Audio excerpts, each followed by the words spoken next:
Oi, galerinha! Tia Nívia tinha prometido para vocês que iria explicar um pouquinho sobre verbo, certo? Então vamos para a nossa classe gramatical.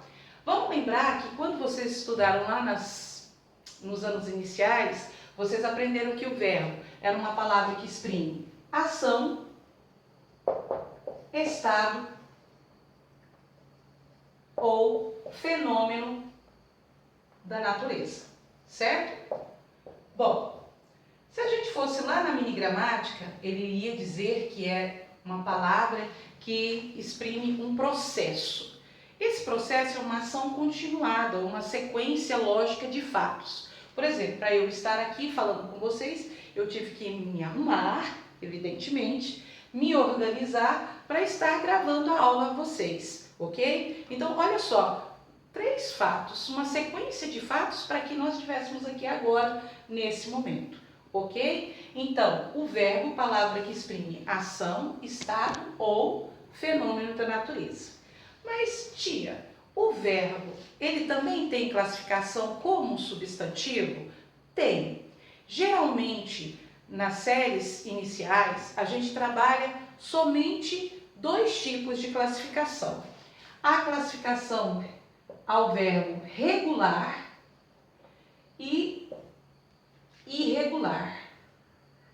O que quer dizer isso? Bom, quando nós trabalhamos lá o substantivo derivado e o primitivo, a gente aprendeu, por exemplo, antes disso tudo, que toda palavra ela tem uma estrutura. Então, por exemplo, eu faço de conta que sou uma palavra.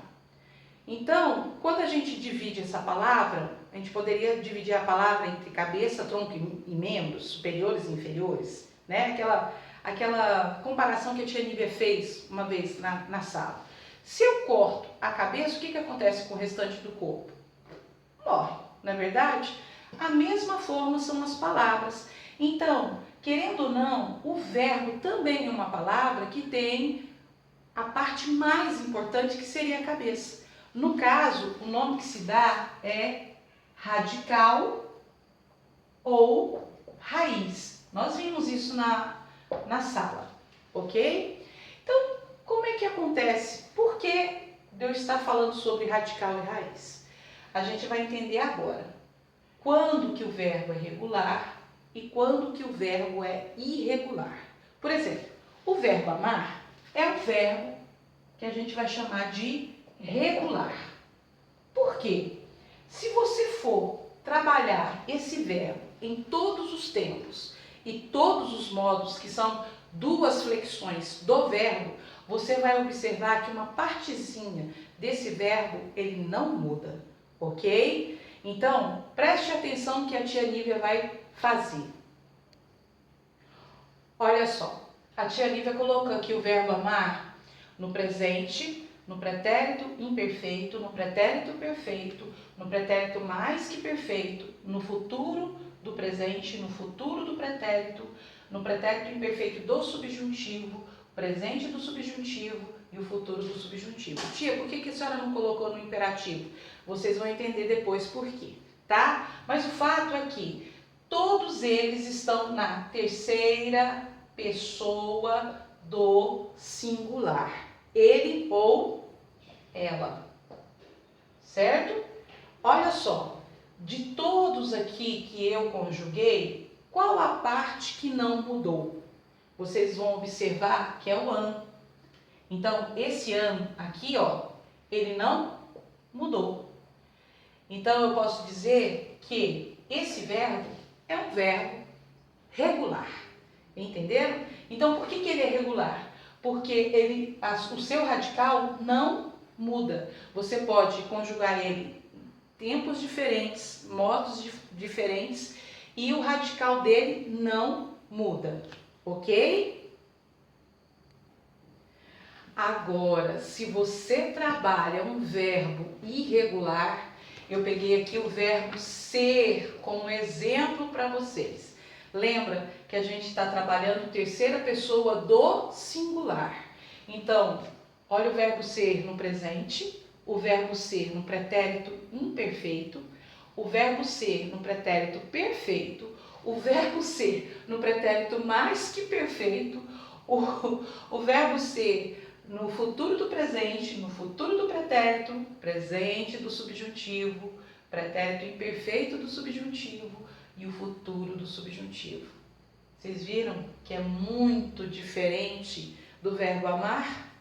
Então, essa é a diferença de um verbo regular e irregular. O regular, o radical dele não muda. O irregular muda completamente. Ok? Entenderam então essa parte da classificação do verbo? Bom, além da classificação, a gente também tem as flexões. Enquanto o substantivo se flexiona em gênero, número e grau, vamos lembrar, gênero, masculino e feminino, número, singular e plural, e grau aumentativo e diminutivo, no verbo a gente vai ver pessoa e número, tempo, ou melhor, tempos e modos, e tem também a voz. Só que voz, por enquanto, a tia Nívia não vai trabalhar com vocês. Por quê? Porque voz a gente vai ver lá no 7º ano, ou melhor, 7º não, no 8º ano, ok? Bom, vamos lembrar, pessoas. Quantas pessoas nós temos? A gente viu que o pronome também se flexiona em pessoa. Então, a gente aprendeu que existem 3 pessoas, primeira, segunda e terceira pessoa. Então, quais seriam os pronomes pessoais do caso reto que vão nos auxiliar na hora de conjugar o verbo?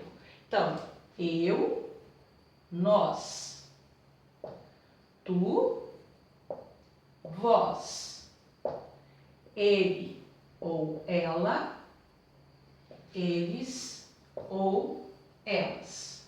Bom, esses são os pronomes. E aí a gente vai lembrar pessoa, primeira, segunda, terceira, e número, que corresponde a singular e plural. Então aqui nós temos o singular e aqui nós temos o plural.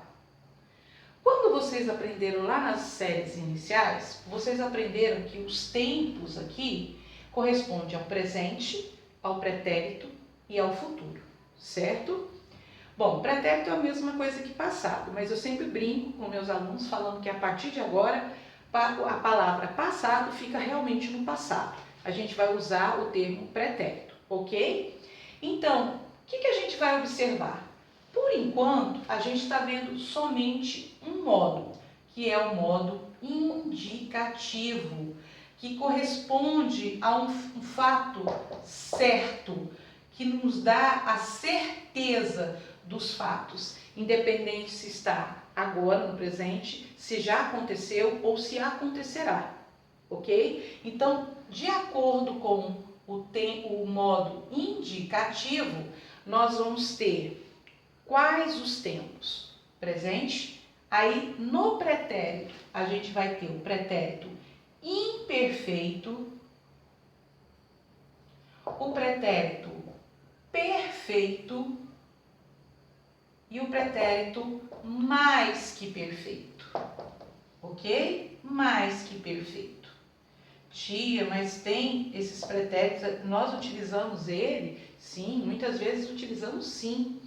E o futuro, nós vamos ter o futuro do presente, que é o que vocês já estão habituados a usar, futuro do presente, e o futuro do pretérito, tá certo? Tia, então, como é que funciona esses tempos verbais? Quero lembrá-los que a tia não vai trabalhar conceitos, ela vai trabalhar a praticidade. Por exemplo, quando a gente fala em presente, a gente está trabalhando o agora, algo que está acontecendo agora. Então, gravo a aula nesse exato momento, certo? Quando vocês forem assistir, eu vou dizer assim, vocês assistirão a videoaula. Então, é algo que ainda vai acontecer. Se eu deixo meu canetão cair, meu canetão caiu, algo que já aconteceu. Então, para vocês entenderem esse processo todo, eu não vou trabalhar somente o conceito, eu quero trabalhar algo mais prático. Eu quero mostrar para vocês, por exemplo, as terminações. Por quê? Quando a gente trabalha o verbo regular, aquele em que o radical não muda, vocês vão observar que a terminação também não vai mudar, ok? E eu quero lembrarmos o seguinte, dentro das flexões, além da pessoa, número, tempo e modo, a gente vai trabalhar a conjugação. Então, o que quer dizer isso? Por exemplo, existem verbos que terminam, só um momento, existem verbos que terminam com ar. Exemplo, amar, que a gente fez. Então, esses verbos terminados em ar, a gente diz que é da primeira conjugação. Verbos terminados em e é da segunda conjugação. Verbos terminados em ir é da terceira conjugação. Ok? Espero que vocês tenham entendido as flexões do verbo. Tá certo?